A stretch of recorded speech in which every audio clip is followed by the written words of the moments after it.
take those staff members that are at the lowest end of the pay scale and really build them up, because they're human beings with the most incredible potential and incredible capacity. So for people who feel that they're not creative, I would say, well, get alongside your kids and play, open up your imagination, wonder, be curious about the world around you, ask all sorts of questions and explore where those conversations might go. Hi, I'm Ron Spurnberg, co-founder and CEO of Hi Mama. Welcome to our podcast about all things early childhood education.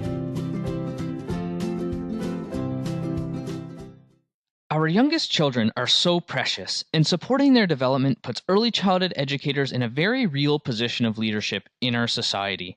Just like education, leadership is all about people. Regardless of the setting, it's about understanding, supporting, and growing with the people that you're working with. Today, I have the pleasure of interviewing Ruth Churchill Dower, director of the award-winning creative training network from the UK, Early Arts.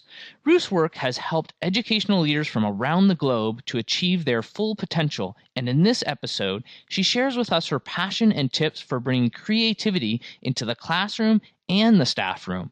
So let's get into it. Ruth, welcome to the Preschool podcast. Hi, Ron. Thanks very much for having me. So Ruth, you're the director of Early Arts. Let's start off the conversation by learning what Early Arts is. Well, Early Arts is an international training and consultancy company, and we support early educators to really understand how to develop a much more creative approach to early learning. And that might be through understanding how children's brains and bodies can be really creative, or it could be around their creative environment, or it could be through their creative leadership. So any one of those is, as long as it's to do with children's creativity, that's what we're about. And why is this important? Why is this the focus of Early Arts? Well, my background personally is through the arts and through working in education for around 30 years now. I have seen the immense impacts, positive impacts that a creative approach will have on a young child's learning. So, for instance, we have a lot of immigrants coming into our schools and settings in the UK at the moment, and a lot of those children don't have English as their first language, and neither do their parents or their carers. So there are huge barriers already in front of that child being able to have the same life chances as any other child in the country.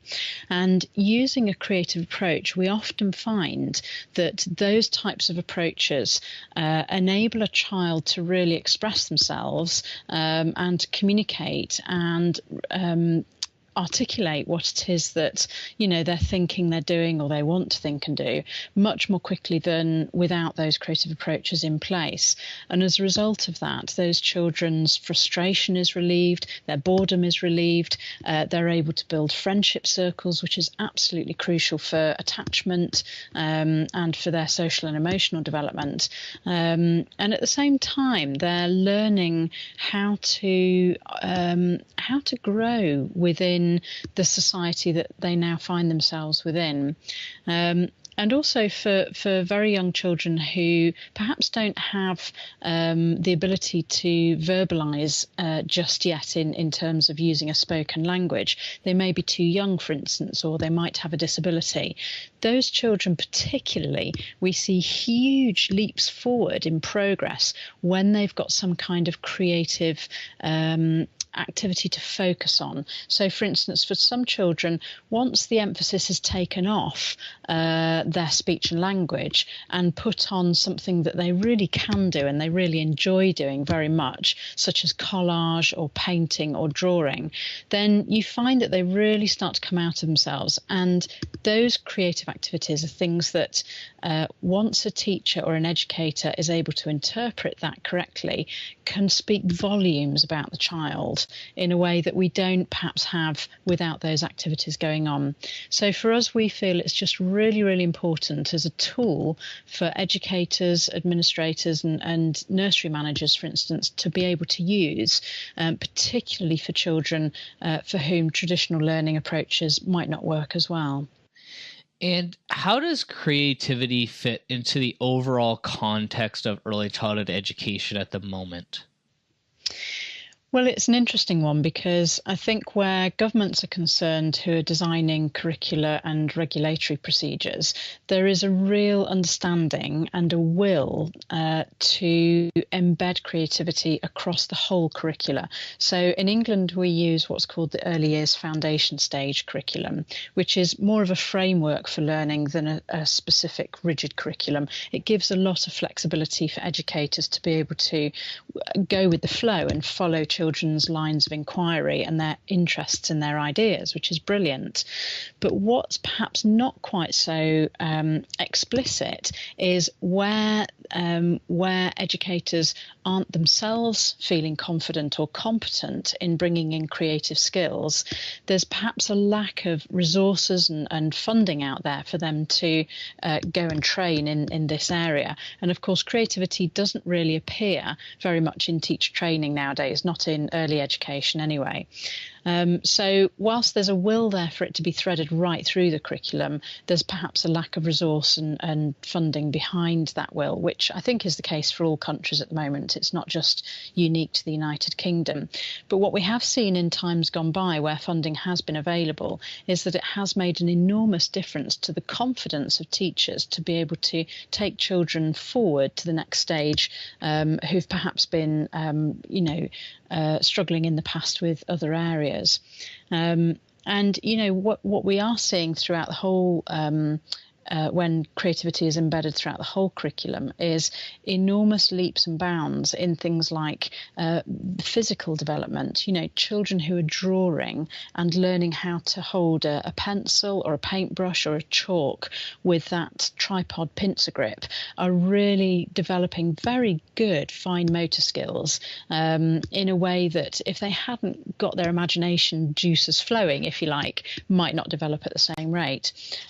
Or in the same way, boys, particularly very young boys, like to learn through movement. They like to move around a lot. They've got very, very jiggly bottoms, and getting them to sit still around circle time, for instance, or for a story on the carpet is sometimes a bit of a challenge. But get them into an environment where they can do dance and movement, and they absolutely flourish in those environments. And as such, their brains develop, their bodies develop, they become stronger. They develop balance and coordination, proprioception skills, and all because the activity that they're focusing on is a creative activity. So those are just two examples of where creativity helps children's learning right through the whole curriculum. And it's the same for things like maths, for literacy, for science, for geography, and so on. Arts can be used in all of those different areas.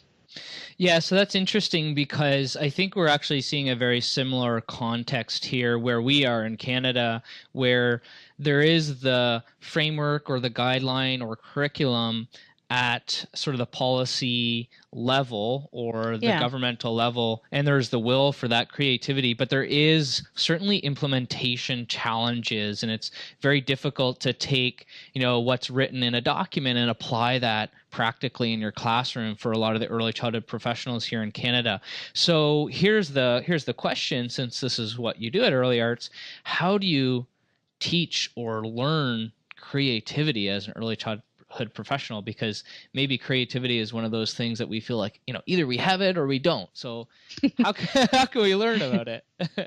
Yeah, it's true. And in all of our training courses, there are always teachers who come up to me and say, Ruth, I'm absolutely not creative. I'm not remotely creative. I'm only on the course because my boss wants me here, or my head wants me here. Right. And I would say, with hand on heart, I think that all of us have the capacity to be creative. And very often, we never see children being inhibited with their creativity.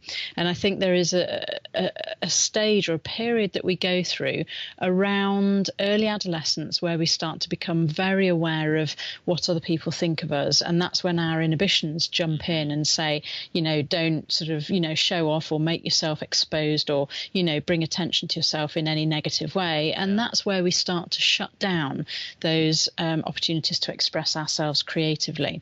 So I think personally that we do all have the capacity to be creative, but as adults in an education environment, we have to kind of take responsibility for jumping out of those inhibitions again and saying to ourselves, look, it doesn't matter it really doesn't matter what young children think of us. They don't care. They absolutely love it when we come alongside and play with them. And I think also that's the other issue really, is that some people perceive creativity as being all about producing a product that has some kind of judgment behind it. It has to be a perfect piece of artwork or a perfect dance or a perfect song or what have you. And in terms of those types of, the mastery of those types of skills, then yes, it does take some work to get to that stage.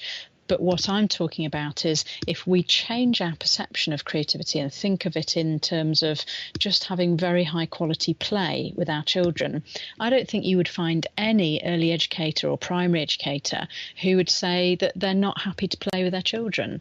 It might be hard work sometimes, but that's essentially, there's a common understanding that play is essentially the core of all learning, and creativity is a very, very big part of that for young children.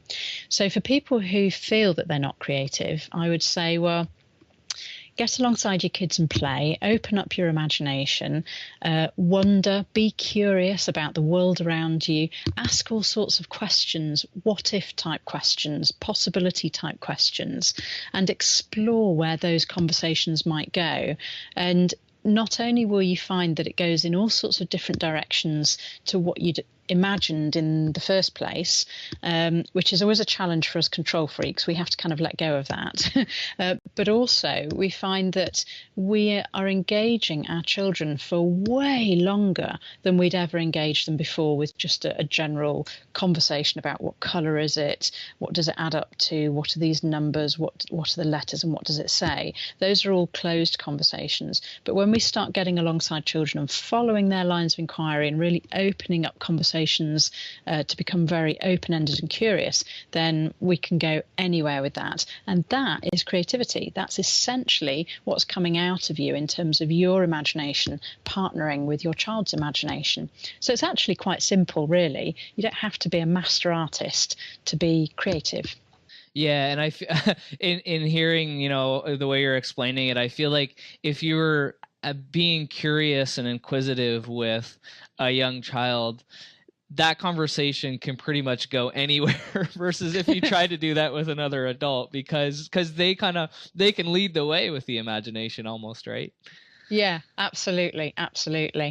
Yeah. So one of the key pieces of creativity, which you mentioned, was the leadership aspect, and Early Arts vision is also to embed excellent creative leadership practice within a learning environment. And as part of the Preschool podcast, we're very passionate about leadership in early childhood education. So can you touch on that point a little bit more and what creativity means in the context of leadership? I certainly can.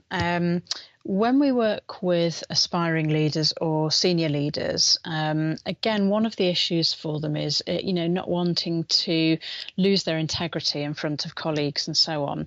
And so I think this whole area is one that needs to be dealt with a great deal of sensitivity.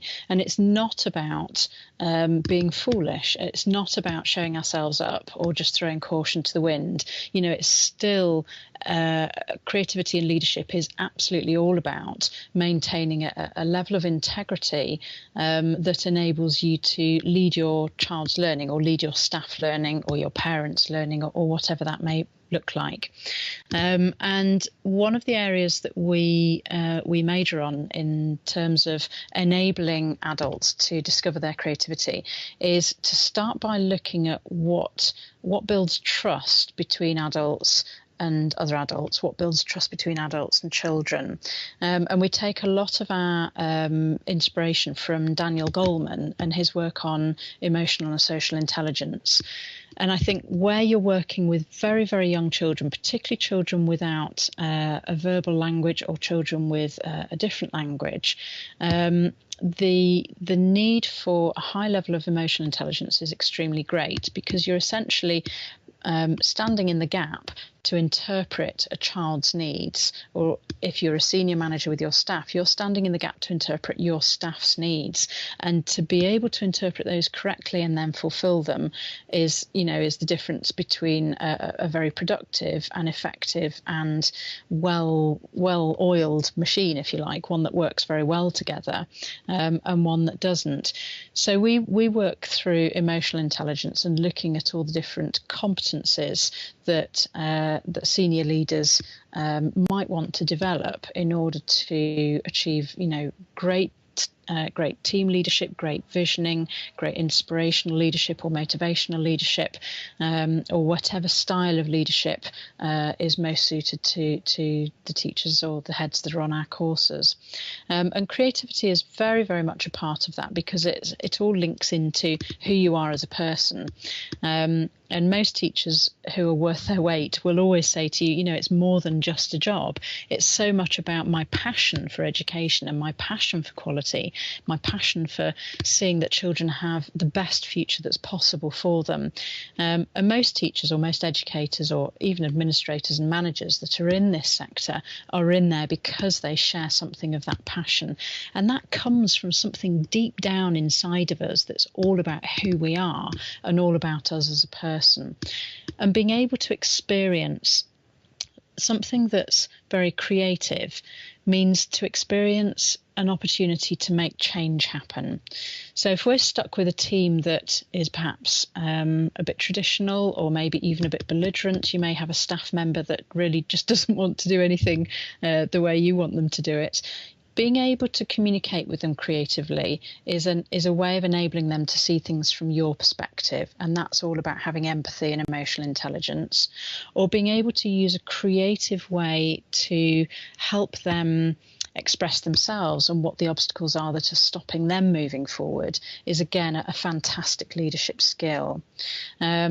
And so creativity is very much a part and parcel of how we work, how we enable leaders to move their teams forward and also their own vision forward, but also to bring themselves into it, to bring their own authentic self into this so that they are unlocking their own ability to become greater than they've been before and to make that change happen. And that's a very empowering process to go through and very, very creative.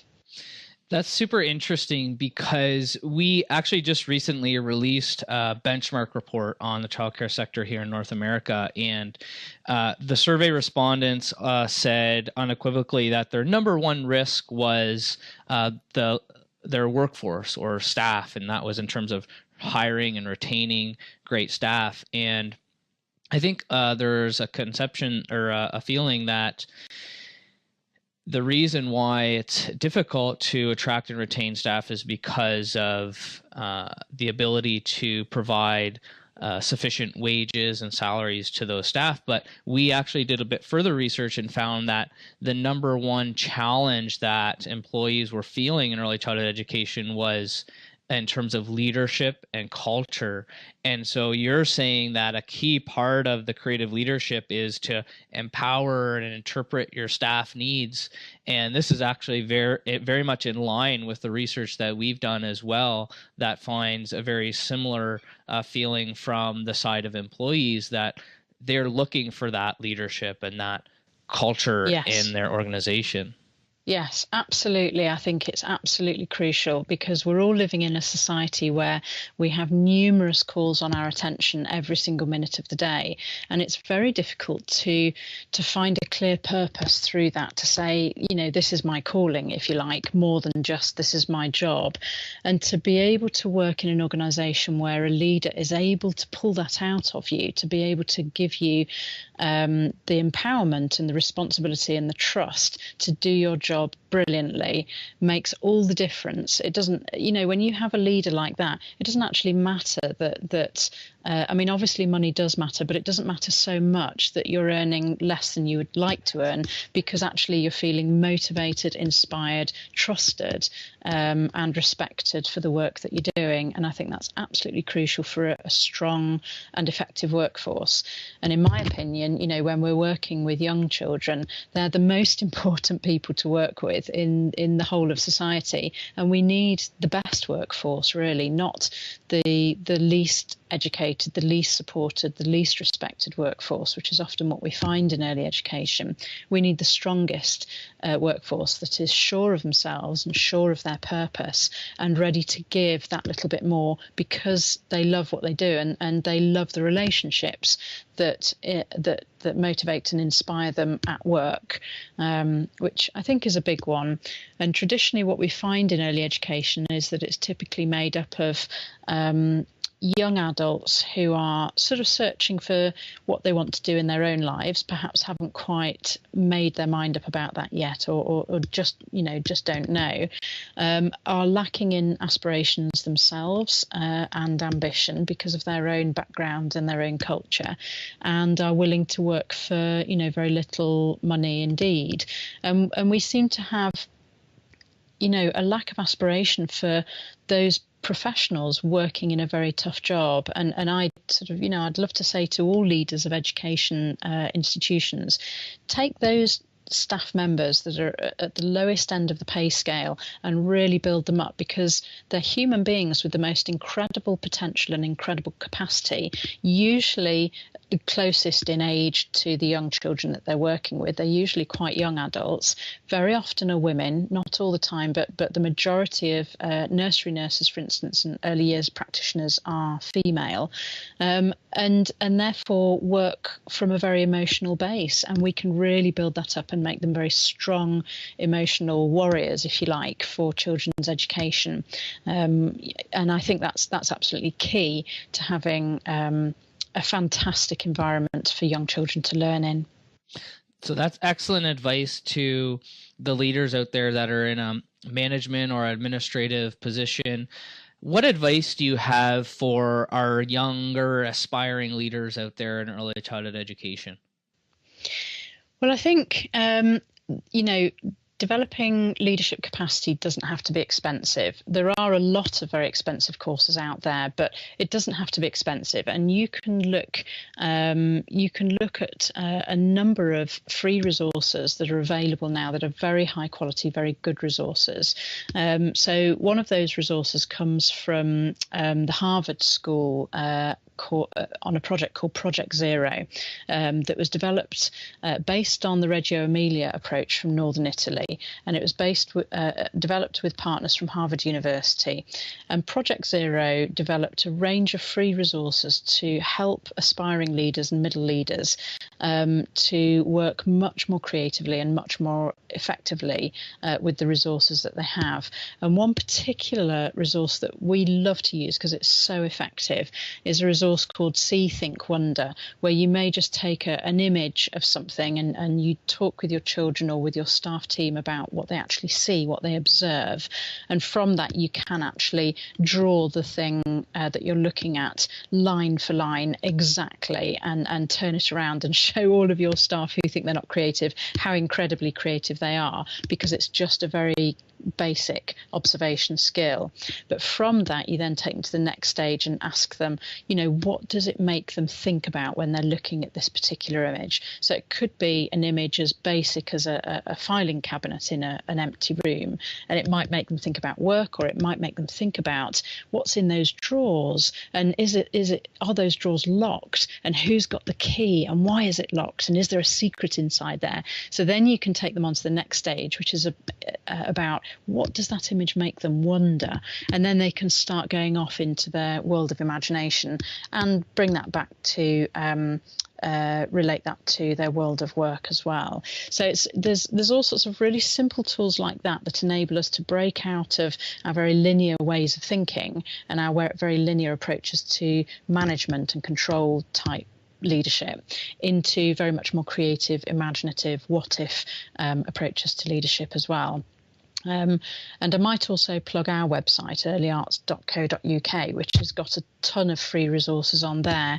And those are all handpicked and reviewed quite carefully by our team to make sure that they are of decent quality and backed up with evidence from right across the world. So I would say go out there and look for those resources and use them and really be confident about their creative potential. So if you feel that you don't have a lot of creative potential, use some of these resources and you'll find that you can really break through some of those barriers quite quickly and quite easily, and certainly very cheaply. Yeah, that's wonderful advice, and all absolutely free. And I also like how you've referenced some resources within the early childhood education field and also ones outside the field, which is something I also like to stress to our listeners is, go outside early childhood education. If you want to learn about leadership, Harvard's obviously a great place to go with this Project Zero that you've referenced, which even uses, the Reggio approach in terms of how it was developed. So great advice, Ruth, to our listeners. We've quickly run out of time. Thank you so much for coming on the show. For our listeners out there, again, if you want to learn more about Ruth and her work at Early Arts, go to earlyarts.co.uk. A very powerful conversation here about creative leadership. Such an important topic. Ruth, thanks again for coming on the show. Thanks so much, Ron. It's been lovely to be there. If you enjoyed our conversation, don't forget to subscribe for more episodes and leave a review. The Preschool Podcast is brought to you by Hi Mama. If you're anything like the thousands of teachers listening to the Preschool Podcast, you know how long it takes to fill out daily sheets, child portfolios, and lesson plans. And that's where Hi Mama saves the day. With an easy-to-use interface built by teachers for teachers, Hi Mama can cut the time you spend on documentation and parent engagement in half. Create and send beautiful daily sheets, photos, videos, and messages to parents in seconds, saving you time in your busy day. Podcast listeners can get a free tour with one of our community advisors.